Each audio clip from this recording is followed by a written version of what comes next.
Go. There we go. All right. Ladies and gentlemen, we're going to call this meeting to order. It's now 8:15 or close to. And welcome in all visitors and welcome any public comment anyone would like to make that is unrelated to our agenda items. None being seen, Scott, I'll look to you to ask for any changes to the agenda. Yes, I have two changes, I'm sorry. One is housekeeping, which is to sign the auditor's letter to begin work. We did the same thing last year, and of course, Sullivan and Powers were selected last year as our auditor. Okay. Second would be under liquor commission would be an outside consumption renewal for L&W Hospitality doing business as Nutmeg. Sorry.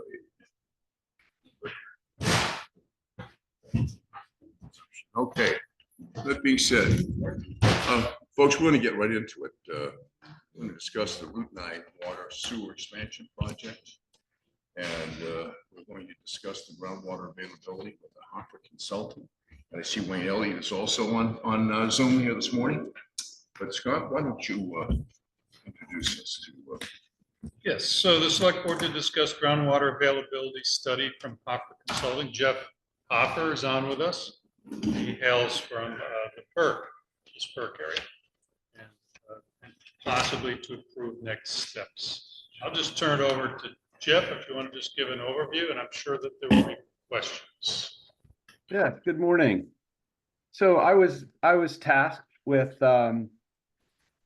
looking into groundwater availability along the area where you're interested in extending municipal water and sewer. And so basically what I did in discussions with Wayne to figure out how far you're looking to expand the water line, and then define a study area. And then within that study area, I looked at the geology, and I looked most importantly at existing well logs, which give us information on the typical information of a drilled well, the depth, the amount of casing they use, and the well yield. So what I did was basically download the data from the state's database and take a look at the well yields in the area and kind of compare them to kind of statewide, townwide, countywide to see what the well yields are. And basically of the 40 well logs that we have for the study area, we've got quite a few high yielding wells. And by high yielding, I mean maybe on the order of 50 to 100 gallons per minute, which is, way more than the typical home might need, which could be 5 gallons a minute. So the data is telling me that there's quite a bit of the bedrock aquifer is fairly high yielding. So you've got a pretty good likelihood of developing a well that could meet a municipal demand. And the number that I came up with as kind of a range that you could likely anticipate is a safe yield of 20 to 40 gallons per minute. And in terms of gallons per day, that's on the order of like 15,000 to 30,000 gallons per day. So that's basically what the well logs and the geology are telling me. The siting issues are what become difficult. Number one, as a minimum, you need a 200-foot isolation zone that's either owned by the town, the water system, or you've got an easement that gives you that control. So that's typically our biggest hurdle in developing a municipal source in an area where there's development and smaller parcels. So what I did was from that study area, try to come up with areas where I would recommend that would be the logical place to start to site a municipal well. And so that begins the process of talking to the landowners and seeing if you've got anyone that would be willing to either sell some land to the town or provide an easement to allow the development of a town well. So what I did was identify those areas, which were basically the larger parcels that are close to where that proposed water line expansion is, because obviously you'd like to have that municipal source relatively close to your users.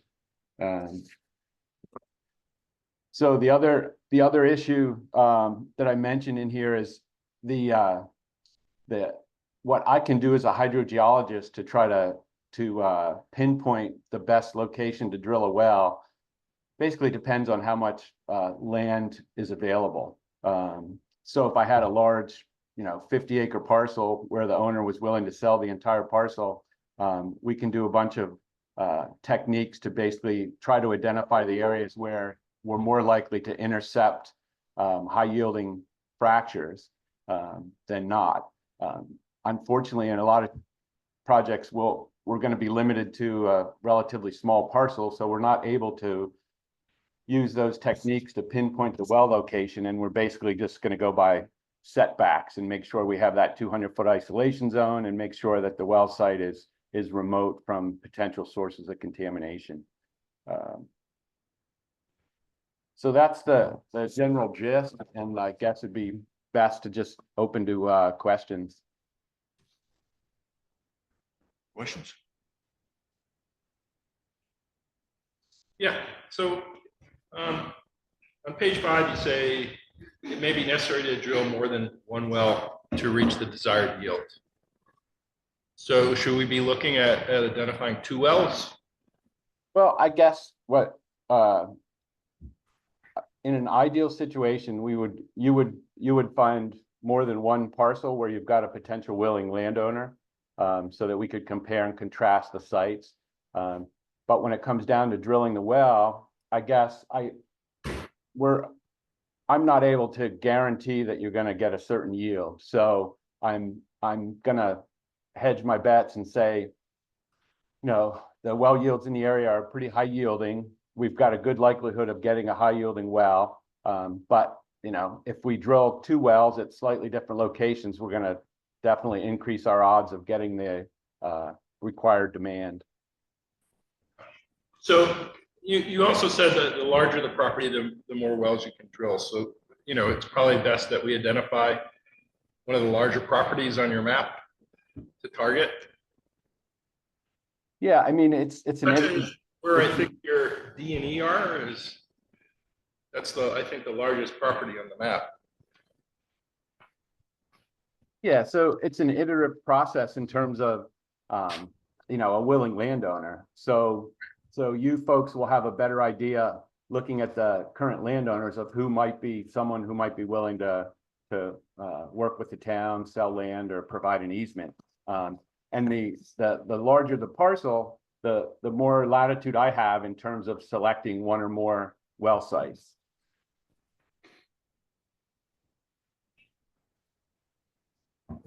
Great.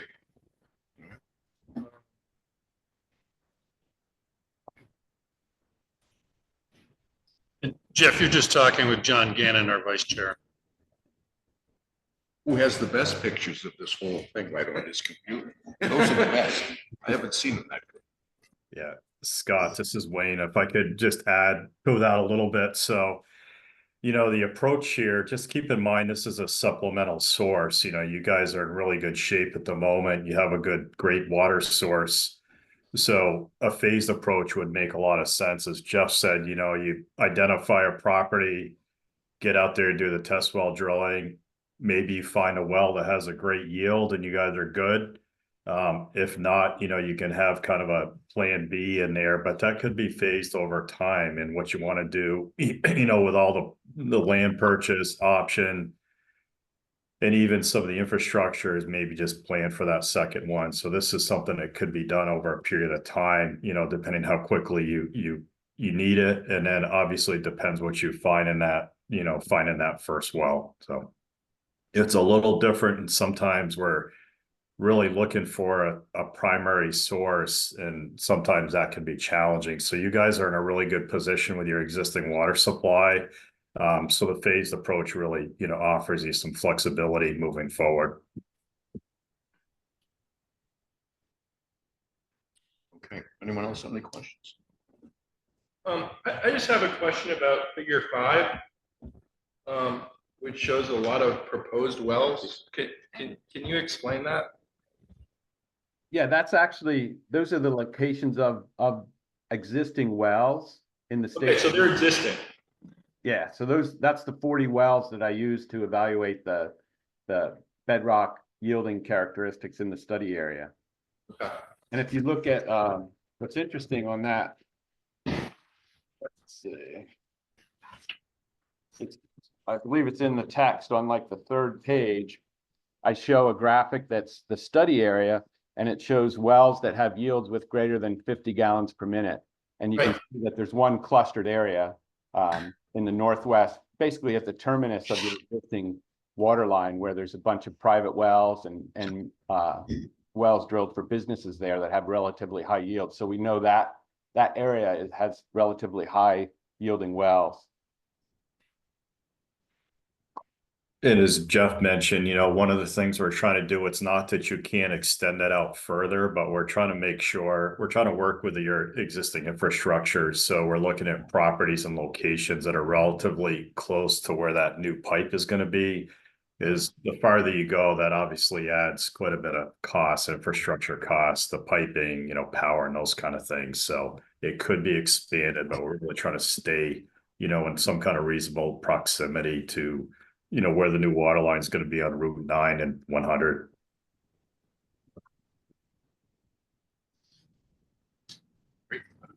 Questions?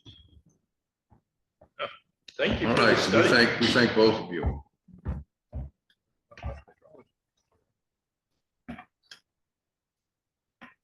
Anyone else have a question? All right, Scott? Thank you, Wayne. Thank you, Jeff. That, yeah. We're going to, the what? Oh, did you want to move on with next steps? Well, like you said, it's a supplemental. This is a supplemental water source. For what we're looking at right now, it's not even required right now. Right? Do we move forward with this? I don't know. What do you think, John? Well, I think there needs to be a little more consensus around the sewer and water extension. And make sure that we have everybody's opinion about what we need to do. And then I think based on that, we should consider whether or not we need to purchase a property with the ability to drill one or more wells. Yeah, and this Because- this go isn't ahead, part sorry. of the sewer extension, like our project, this isn't part of this project that we're doing, working on currently. This is supplemental, which is fantastic that we're gonna have lines out there and we're gonna be possibly able to have another water source out there, which is great. This is a study for what if. I think that's. Wayne had his hand up. I'm sorry, Wayne. Yeah, I just wanted to add, just so kind of everybody understands the way the process would work is the first thing you would do is contact the landowner and enter an option agreement to purchase. And that's very important from a funding kind of approach kind of thing, because if you just kind of go into the property, you get some kind of verbal permission. If you had success and find a good deal, all of a sudden it's hard to negotiate a price. So that's a very critical. I'm not saying you need to do that now, but generally the process would work. You'd approach the property owner, work through an option agreement, and that's going to give you the right to then go on the property, find a good drilling, do the test, that process. So that's generally, Jenny, how we would recommend to work around that process. Richard. Yeah, so I think at your last, we had talked about how this is kind of like two separate projects, and we're gonna continue to move forward with the expansion project, and keep it kind of separate, because it has been proven that we do have enough water to make this project work. The expansion project is definitely going forward. There's no doubt about that. Okay. It's this supplemental water thing, obviously, which was the curveball that we've all been dealing with here for a while. I don't know, from this point forward, yes, we've identified, we have the studies in place. So my feeling is if or when the supplemental is needed, at least we have the paper infrastructure done. and we can do something with that. Anyway, just a thought. The other thing I want to say is that I think we should continue to pursue this because if, when we put the sewer lines and water lines down there, hopefully there is more development, which means it'll be harder for us to find the 200 feet that we need. And a business, that's appropriate there, that it works with having a well. So I think we should be figuring out what that property is and saving that for when we True, need more true, water. but again, we're not going to develop that property at this point, or at least No. we're not going to disturb it. So yes, this is a supplemental. We'd follow to put the supplemental. in I'm just saying, place. like we want businesses to locate there, and so the more businesses that locate there, the less likely we are to be able to put a well Up there. to That's what town I'm hall. saying. We want. About the town hall. Well, no, I was about to raise that, because we are, we have a committee set up for town office relocation. There's some synergy here. There's some synergy and, rather than acquiring or working on two properties at the same time, it would make a lot of sense to identify a single property that achieves both location for a new town office as well as that can be used for the sewer and water inspection. How about that, a twofer, right? Perfect. There you go. So, you mentioned the number 9 and number 10, I think is what you're mentioning for possibilities, which was, I think you brought it up before in you may have mentioned it in conjunction to the moving town hall at one point. Yes. Is that something that you and your committee would like to perhaps pursue? Is that something that? It would be something I would personally support. Maybe what you're saying is you're not good with it. Yes. Okay. All right. Thank you. Is the rest of the committee still bound and determined to put it up at the space station? Okay, I'm sorry. All right. All right, under number 3 is 1% local option tax fund. We have a number of requests. The first one, Jessica will walk you through, is the select board to possibly approve the request from the town up to $20,000 for a website redesign, which we haven't done in many, many years. And it shows. Our web design's terrible. So the website. Although she's done a very good job with what she has. So the website. I'm like, nice recovery here. The Scott. website is currently 10 years old. We have 0 support on the website. If there's something wrong, I kind of have to try and figure out how to fix it myself. There's absolutely no support, no outreach at all, which is really frustrating. It's not super user friendly on either end at this point. A lot of it's self-taught, which is also kind of an issue. There's only 2 or 3 of us that actually update the website.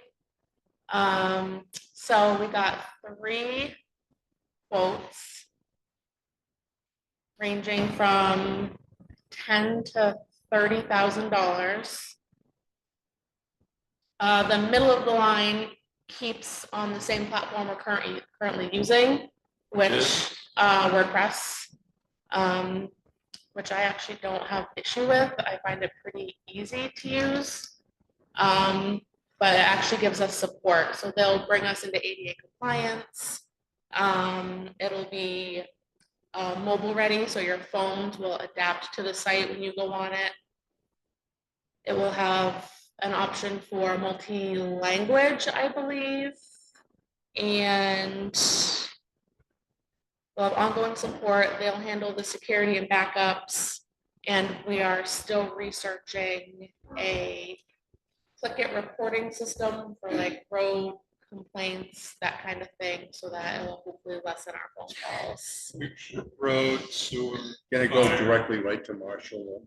I think so. Doesn't have to come- That's what we're doesn't looking have to for, come yeah. through here. That's what we're looking So yeah, so the company's Breezy Hill. They're out of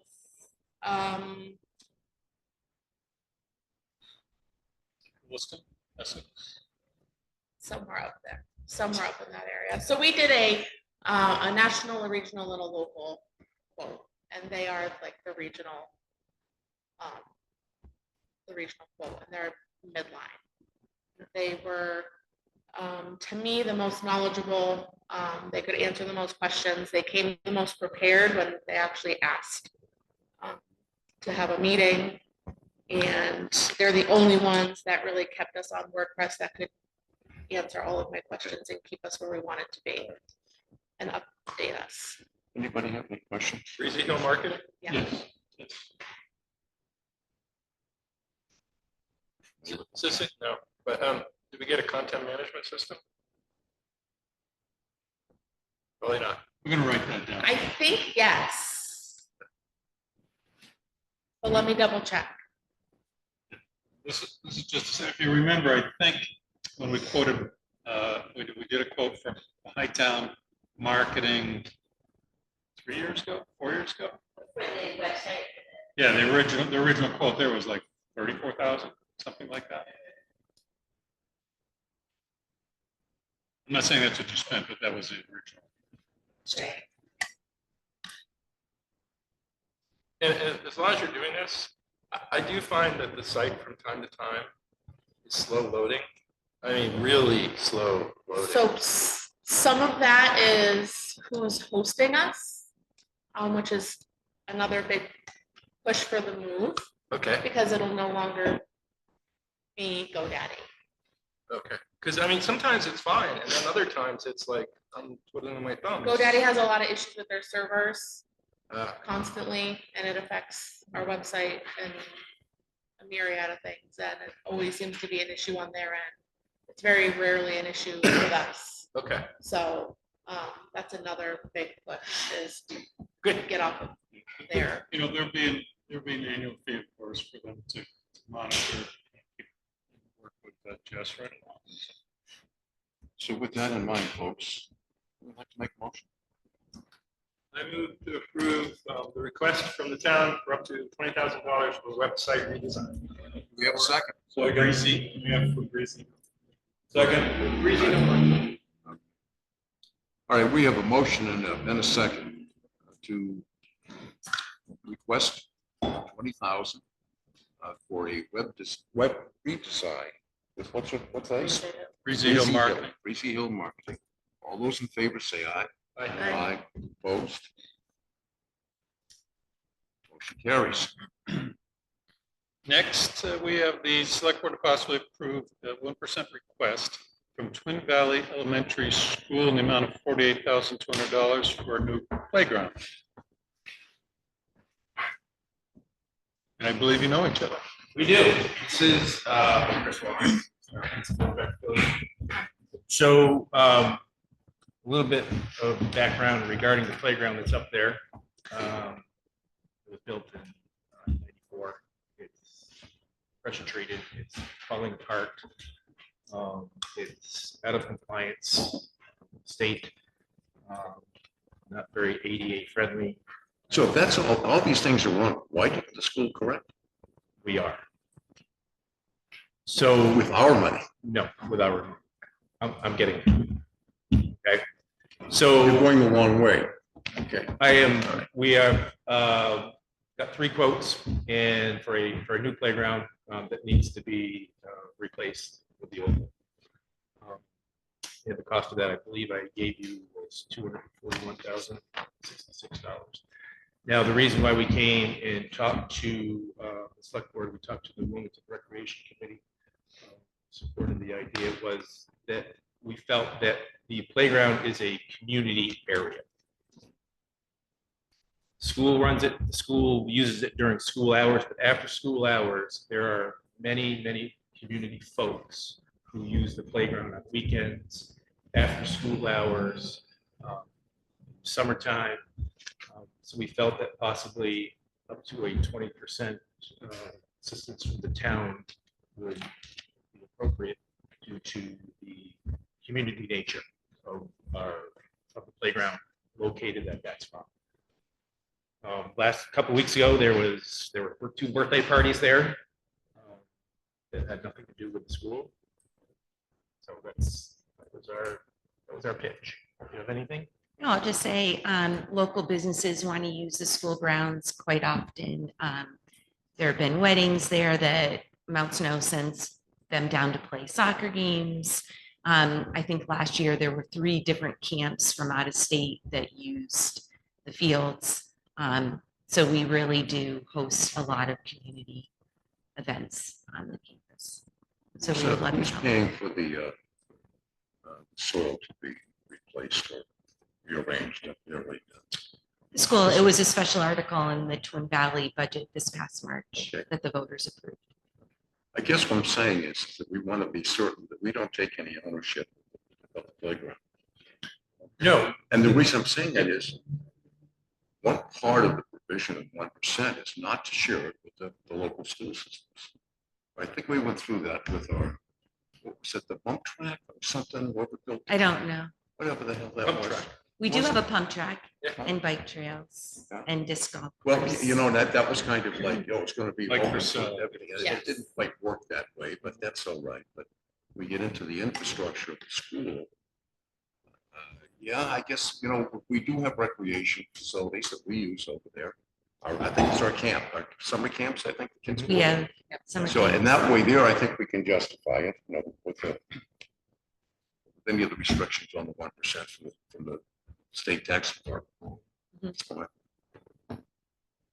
We would love your support. Oh, terrific. So, and it's a huge undertaking, you know, I mean, this weekend, we're removing that existing, whatever's left. Remember the big platform we used to have up to 3 stories? It's pretty cool when the kids. It would was jump off great, that. it was great back in the day. It was terrific, but it's, no, That's not their. The platform, there's. No. that was, if there was something that was not compliant, that way was that, and it'd been there for years. Yeah, question back. Oh, yes, I'm sorry, You may Mel. want to come up so we can catch you on the mic, please. Okay. My question is just, you mentioned that it's. public No, space, we have there's to continue there. Thank you. Wow, okay. Identify yourself. That's a pretty quick question, but my question is, it's a public space. It's something generally anybody can use. There's no restriction on the program. I mean, on the playground. No. That was it. Do we have that in writing? We do now. We have it on tape now. Well, no, because I think that's important, because Well- if the rec program uses it, I don't want to find out 2 years from now that they're now prohibited from using it. No. for some reason. The school board has opted, I'll get phone calls quite often. There's a party this weekend. Are you aware of that? And for the 15 years that I've been principal, I've always made it really clear with the community and the board that it's a community space, that it's open for everyone.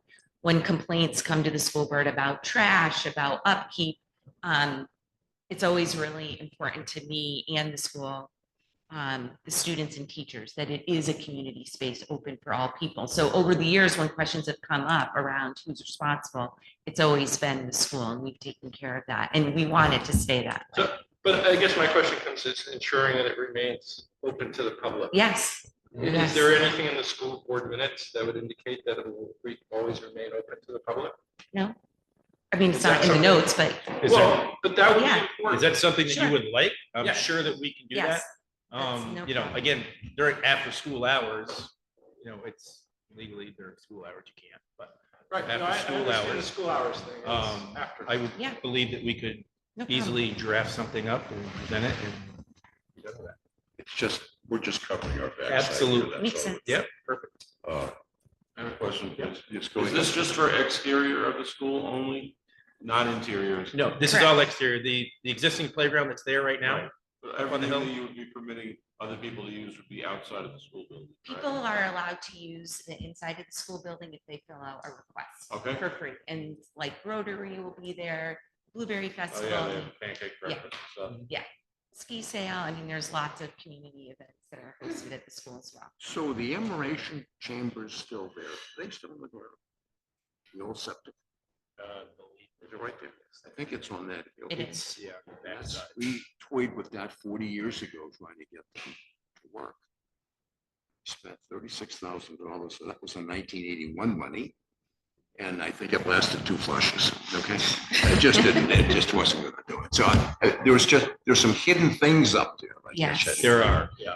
We're aware We're of that. Okay, And we're not going outside of the existing playground. It's gonna be right. okay, but I think that's where the chambers are, right, where the playground. Yes. Yes, Gretchen. So, from my understanding, several years ago, there was some sort of thing in town gives money to the school district. There's an impact on the education class. That's the. No, I think we, No. That's no I longer- think we resolved that Okay. the last time with the bicycle Okay. track. That's what I think. And it's a donation really to the overall plan. That's really all it is, yes. I'm sorry, Lisa? Yeah, I was just gonna speak to that. I think that the issue is that the town should not be funding education in the town. And we know that because we go back a number of years. 22 years, we tried to move the money from the education fund to the town budget. We got in trouble for that. In this case, I think the argument is valid. I just graduated my last kid from the elementary school, so I mean 18 years as a parent at that school. And what I have found, been on that playground a lot, it's a lot of people, it's not just the kids that go to that school. It's people visiting for the weekend, it's tons of usage. So I think you have a good argument that what you're doing would be funding, a public service or public something. Well, I've always thought about the recreation camp that was over there. I think even my eldest son, he went there when he was 3, I think it's 1979. And my God, he came home with the most colorful language you've ever heard in your life. But anyway, they all loved it. All the kids loved the camp at school. And it was all done by the rec department. So I'm trying to justify the expense, that's all. Sir? Yes, Tony? I make a motion, we approve $48,200 for a new playground at Twin Valley Elementary School out of the 1%. How about a second? Like the amendment. Uh-oh. To add a contingency that the school board approved public utilization of the playground. So let's hear the total motion, John. There's a friendly amendment. Yes. Has to be Friendly, agreed it's to. always friendly. So yes. I would move to approve the 1% request for Twin Valley Elementary School in the amount of $48,200 for a new playground contingent on the school board authorizing public use in non-school hours. Is that acceptable to you?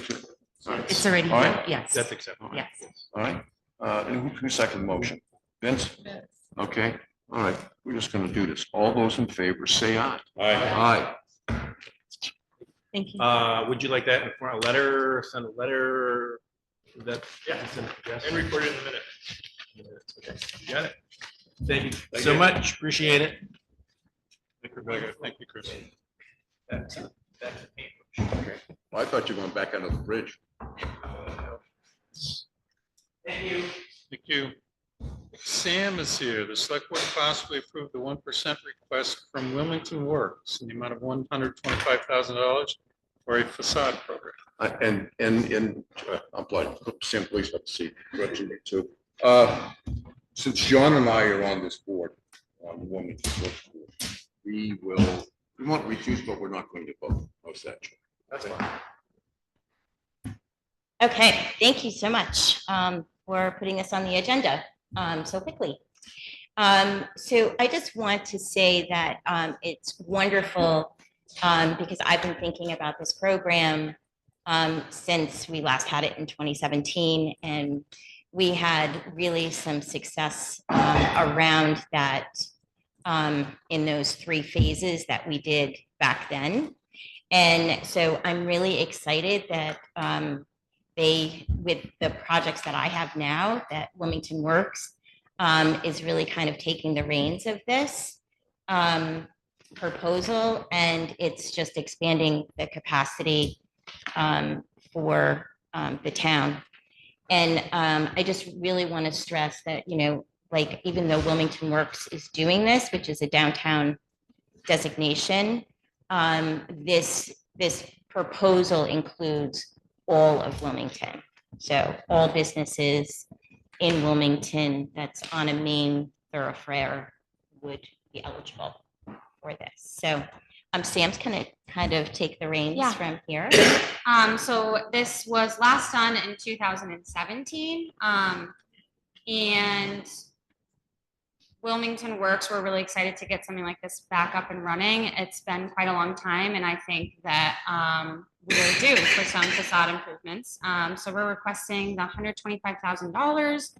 The applicants will be able to receive up to $15,000, and they will be required to do a 25% match. So something a little bit different. So the proposal that you guys have is a drafted proposal. There's a couple of things that the selection committee will just want to make sure we iron out before the review process. So there will be a review and a final approval process by a committee that will include a select board representative, Gretchen and myself. We do have scoring criteria as well. And then like Gretchen said, I do want to stress that this is for all of our Wilmington businesses, not just focusing on the downtown, because I think it's really important to include everybody. Any questions? But the focus is going to be on the ones that are mostly very visible to the majority of people. That is part of the scoring criteria, yes. We're not going to redo homes up on top of Chimney Hill, I guess. No. Nope, it is just commercial properties. I Just clarifying, yeah. Obviously, that's the extreme, but I want to make sure that everybody understood that. You say that you're disqualifying people that have homestead exemptions. Like, what if someone has, I don't know this, okay, but what if someone has a business downtown? They live upstairs, but it's, they have a business downtown, and this is for only front facades or facades that are shown by parking or good parking or on the front. They get disqualified? So I don't think they can qualify that as their homestead because the majority of it is the business. Unless it's happening. I'm not sure about that. Like I just was So- reading that. So Yeah. So if you live in your business, your tax bill is split. It's a percentage that's homestead and a percentage that's not. Uh-huh. So if you have 25% of or 45% is business and 55 is homestead, your bill is split. So it's not a full homestead, even if you have a business, it's split. If Right. that's how you're filing. Yeah. You're filing correctly, I should say. So I just wouldn't want to disqualify someone Mhm. for that reason If it's a partial homestead, their bill would only have a partial You're homestead. saying if they're operating retail on the bottom and they have an apartment upstairs. I just wouldn't, Right. and I think in this draft, it says if you claim it as your homestead, but I guess what you got, I don't know that that it's. So It's not it is good. on your bill. So I can say from looking back through the applications in 2015, 16, and 17, this was also something that was In there. in there. And I mean, I wasn't here for that, but Gretchen can speak if there was something that was raised then where somebody had that concern. Yeah, there was, and it was kind of like their whole house was there was two people that applied that, they didn't do the full, one did the full application, hoping that, it would get overridden. And, the other one was verbally told that, homesteads don't qualify, and those both had 100%. Like they were home businesses, is what they were. So, I have a couple of questions, please. You said $15,000 would be the limit someone would be eligible for. Last time when this was done in 2017, what was the limit back then? Do you recall? And how many people approached it? It was 5,000, so they requested a total of 75,000, and then each applicant could request up to 5,000 with the same 25% match. We Okay. have increased it. Yeah. It has been quite a bit of time, and as we all know, the cost Price of of everything. goods, the cost of labor, and everything. So to really do this project to the same successful magnitude, I mean, we had to increase. Do you think most people would approach the $15,000 limit in Um, general? Because the reason I'm asking is you're talking about 8 people, Yeah. eight properties and the money's So- gone. we kind of scoped out, the potential of about 30 properties. You know, the majority of them are more small landscaping suggestions. But we also feel like, again, how we did it before, we did it in 3 different, years. And I think that probably would be another phase project. So would you be asking for another $125,000 in the future? I can't say that we would be. I don't know. Or you would not? Yeah, right. We don't know. Thank you. Rich, and you're suggesting that it's not just facade, that it's curb appeal? Yes, right. So it's landscaping. Yes. Landscaping, power washing, you know, some of the jobs are going to be smaller, some of the jobs are going to be larger where they need to scrape and repaint the entire front portion of their building, which I'm sure would probably be more than the 15,000. So they'd have to put more of their money in, but they could receive up to the 15,000 to assist in that cost. Signage is another one. Last time we had a complete design makeover on South Main Street here. That was very successful. So. Thank you. I have a couple questions. I see roof has been added. So That troubles me. So it was previously excluded. Again, this is just the draft. There's certain parts that we have not had a chance to fully discuss. We have added it in as a question mark because when we did kind of our scoping, there are 2 businesses that stick out that could use some help on the roof. That's incredibly noticeable from the road, from the sidewalk. So that's not an end all be in here, but it was a question of if we wanted to include it this time or not. It's not very visible from the road. I mean, I don't think it really adds to curb appeal. I mean, obviously it benefits the business owner, but I don't see it as really improving the curb appeal of property.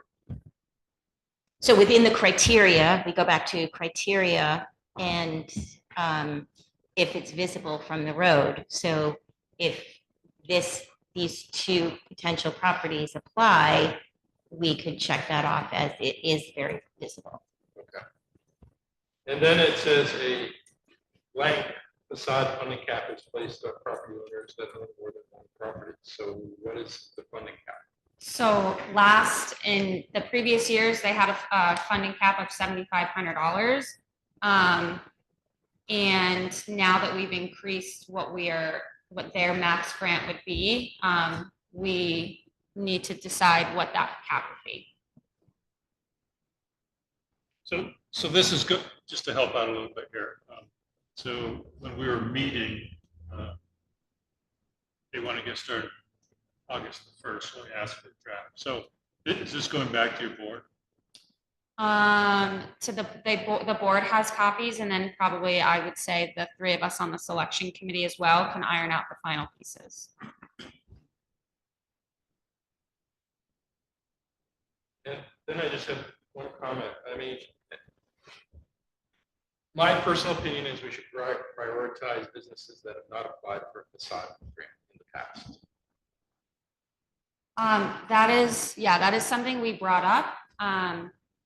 It has been such a long time. It's been since 2017. Like, I know that, you know, if they were applying in 2015, that they could not keep reapplying to continue to do multiple different projects. That was something that we can discuss, but weren't sure because it's been since 2017, if it is time to reopen it up to everybody. And if we continue this in the years coming, then we put that back into the. Well, I'm not saying that you would exclude, but you would just prioritize businesses that have not applied for a facade grant. Okay. So maybe make that part of the criteria. Yeah, score it. Okay. I don't necessarily, they may have something that really needs to be done. I fully understand that, but I also would like to see businesses that we have not supported in the past prioritized. Yeah, I think that's a great idea to add.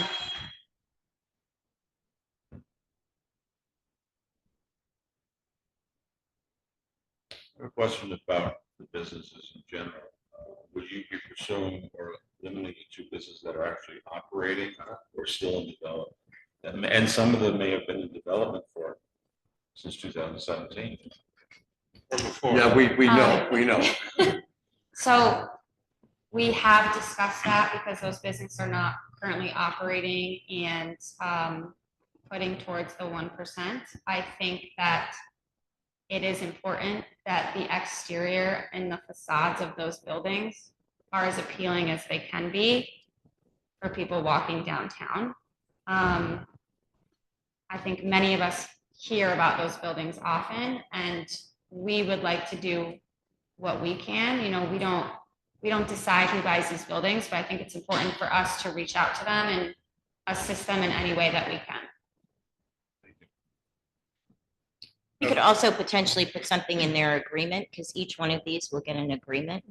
And that they would have to repay if they are not opened, and being an income producing business in X amount of time. And meet zoning Right. ordinance.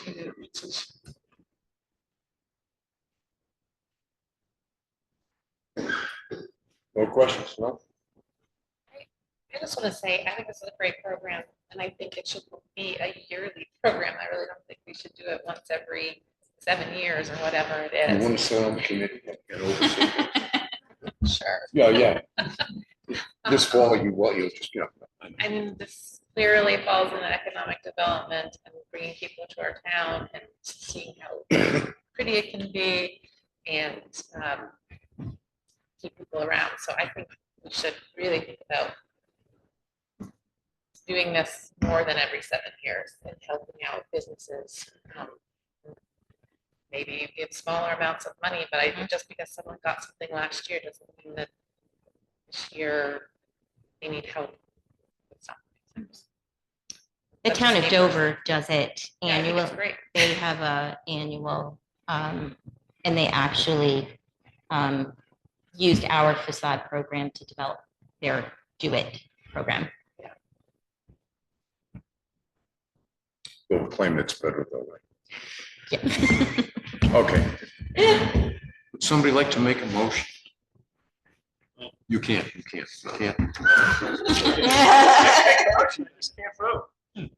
a Too motion. much sugar on the cereal this morning. I make a motion, we grant $125,000 for the local option tax program to fund the Wilmington Works facade program. Is there a second? Motion and a second. All right. All those in favor say aye. Aye. John, and I abstain. Sam, just send us an email so we can collect that, and then we'll issue a check to Wilmington Works. Sounds good. Thank you you, very much. guys. Thank you. Appreciate it. You don't have to. Yeah, I've already said that. Okay. Long time. Scott, All you're right, gonna do Yodders thing now? no, that'll be next. Okay. So the next item is really a general consensus or consent on going back to the Howe Field. So I have a letter here or an email here from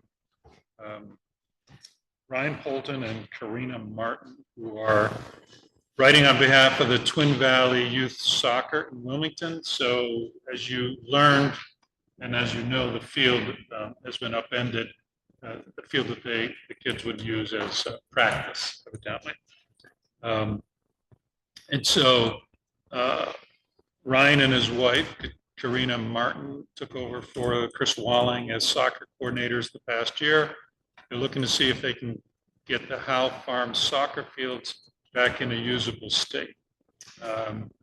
There is a plan in place to improve the Twin Valley Elementary School fields this summer. The plan is to upgrade the fields and fix all the drainage. Construction is underway and will continue through the summer and into the fall. With construction underway, we will not be able to play on the fields during our fall soccer season. We have coordinated with Buddy Hayford at Twin Valley to use Hayford Field in Wilmington for games and practices, but with the high school teams also practicing on those fields, field time and space will be limited. As a result, they're exploring options and ideas for alternative field spaces. In the past, the Howe Farm Field was used for youth and adult soccer programs for many years. It was probably up through 2018, I believe. I spoke with Dan Tompke from Vail Resorts, and they are amenable to us using the field. Aside from Twin Valley Youth Sports using the field, there are a lot of opportunities for other groups to use the field space. In the past, the field was used for ultimate frisbee, lacrosse tournaments, adult soccer leagues, family gatherings, kickball, and so on. I spoke with Sarah Molina from the Recreation Commission, and she was in support of having another field available to the public, which I've talked with Sarah and Sam representing the Rec Commissioners here. In the past, the town of Wilmington signed paperwork with Mount Snow to use the fields. From my understanding, the town insurance covered all issues on the field. In addition, the town took care of all mowing as well. Would the town be able to do this now? The field was recently cut in preparation for parking for the 4th of July, so we have an opportunity right now with the tall grass down. Let me know if you have any time to discuss, which I have talked with Ryan. He was persistent, but he's in the Grand Canyon right now. That's why he's not here. And in terms of Sarah Molina, she said the Rec Commission, she spoke to her commission. The Rec Commission is on board, and Sam can speak to that with supporting the Howe Field possibilities. Ryan Holton has talked with a person who generally mows the elementary school, and he is booked. Not sure where things are with the town capacity to do the mowing, but in terms of us mowing, Marshall and I are talking about that capacity, and if it comes to it, I may have to hire out somebody to do it. But at this point, we think we have some capacity to handle the mowing, and we have to figure out how much of the field we're going to mow. I have yet to talk with Brian, the GM, Brian Sudapolak. Say again? Pseudos. Just Brian S. It's Brian S.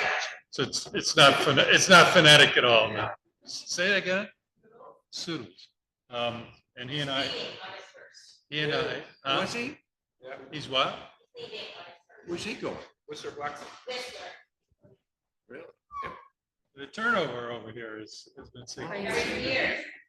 At any rate, he and I are due to talk in person. I tried to get hold of him last week, and I think he was on vacation.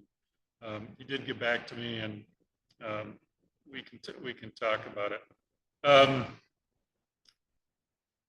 The only other thing, I think we would have to put at least one or two.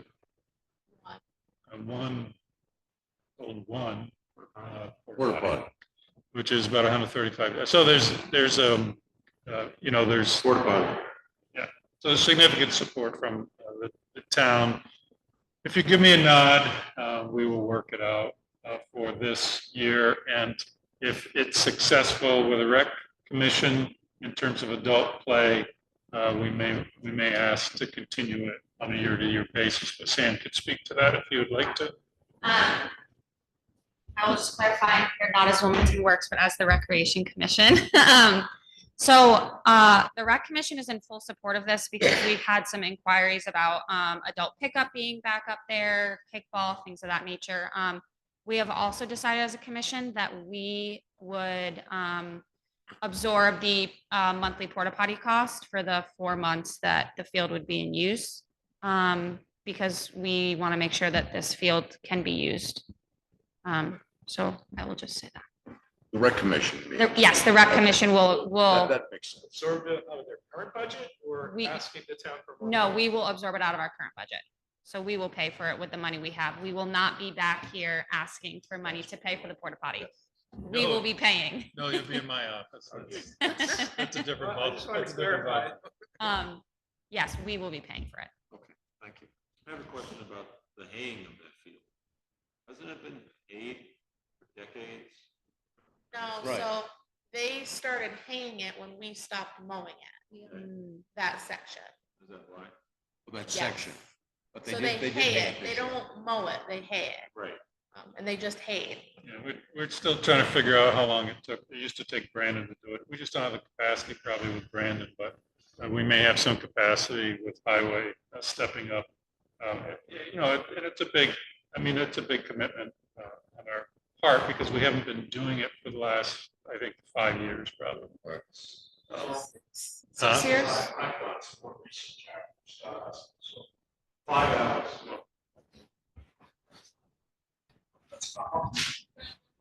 That's for all our viewers. There's so many. So Brandon and talking to some other people, it took 4 to 5 hours to mow what they used to mow. I don't know if we're talking the same exact area again. Well, let's talk that for now. Right, well, so 4 to 5 hours to mow a week. And at the end of using it, what happened, from what I understand, is ski season happened, and one spring they had a big ski season, they used it for parking during mud season. And the field got so rough that they cannot mow it. At the end, Brandon got so he couldn't mow it because it's so rough. Now, my concerns is who's gonna, and they have tried rolling. I did find they out. did, It's yeah. been rolled a couple times, trying to smooth it out. They waited until it was wet when the ground's softer to try to smooth it out. And it's not very smooth is what I'm told. Which is why Twin Valley stopped using it to begin with. Yeah. I mentioned that to Ryan, and he recognizes that it could be rough up there. I don't know what the situation is now. And that's, they've been hand for the few, so I don't know if it's gotten better or worse. I just want to point that out, that there's more time and some more money that might have to be put into it if we're gonna turn it into a soccer field. And they want to use it for this year, which if you start tearing up anything, you're gonna make mud or not be able to play on that field this year, but that's when they really need it. Yeah, I think he's just looking for space at this point. If he can just do some practice. And yeah, no, I mentioned that to him, and I don't know how bad the field is or not. We have also discussed that at very minimum, they would like at least a half of a soccer field, and that would just allow for the kids to play there. Actually, I think he's enlarged the area, but that's all right. He said what? He's enlarging the area, but that's Oh, fine. He and well, we haven't, it's been a few days, but at first that was what he suggested. Yeah. And then, Rec Commission would at least like to see a full soccer field so that adult pickup can go on there as well. But it doesn't need to be the whole area that it used to be, I guess is. Yeah, I think we mowed the whole place, but he's looking at everything to the left of the building. Mhm. South to me. That's everything. That's all we used to mow. We never mowed. Oh, we never mowed the other side. Yeah. Okay. Oh, okay. So it was 5 hours just to mow to the left. Oh, okay. Because you need to mow the parking, you need to mow a path from parking to the field, then the field. Zero It's a big turn, area. yep. Well, It's a lot of space. We didn't, we don't have And that no big a mowing. deck. We don't have that big a deck because we have to do it in smaller properties. Yeah. And how come you don't use the Twin Valley Middle High School? Just like those are soccer fields that are used to, everyone wants to be in Wilmington, but there is a school with soccer fields down there. That is a question for Ryan. There are a lot of kids from Whitingham. Who are coming up there. That just hasn't been brought to Rec Commission, so I don't know if that's been explored. I'm guessing some of it is because some practices start right after school. And I think it's easier to throw a couple of kids in a car and get them there than to get drivers all the way to Whitingham for all the kids. And practices happen at, 3, 4, 5, 6.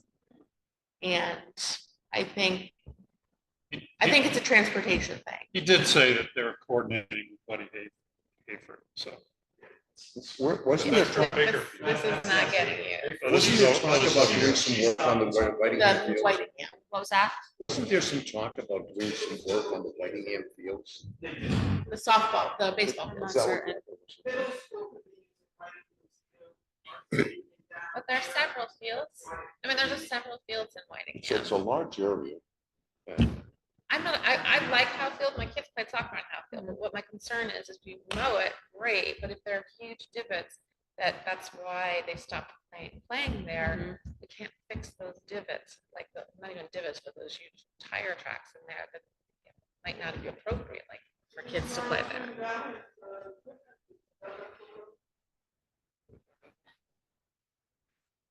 I guess it's only once a year, but we do rely heavily on that. That's the thing. That is an app. Is that it's used for parking a lot. So Snow uses it for parking, the chamber uses it for parking. So you are always gonna run into the fact that there's gonna be huge. I think that Divots. Ryan Marks. Holton's initial intent is just to have a place to play soccer this year, Not to play, to practice. to practice, excuse me. I mean, as long as it's. If he's explored other things, I'm not sure. He's not here Not right here. now, obviously, so. I mean, really, it's up to them to decide. We could mow it, see where we're at, but when he comes back from vacation, we're gonna talk about more of these specifics. I'm just trying to get an idea that something that we could explore further. If it works for them, fine. If it doesn't, that's, you know, I mean, I don't intend to put any serious money into it. Yeah, I mean, I'm all for mowing it for kids playing soccer there to play soccer as another soccer place, but the idea of making that pitch, a true pitch, doesn't make sense because it's used for parking, right? Yep, I mean, What happens if we have a rainy 4th of July? Well, you're jinxing us. Well, all. maybe we could try our roller on it.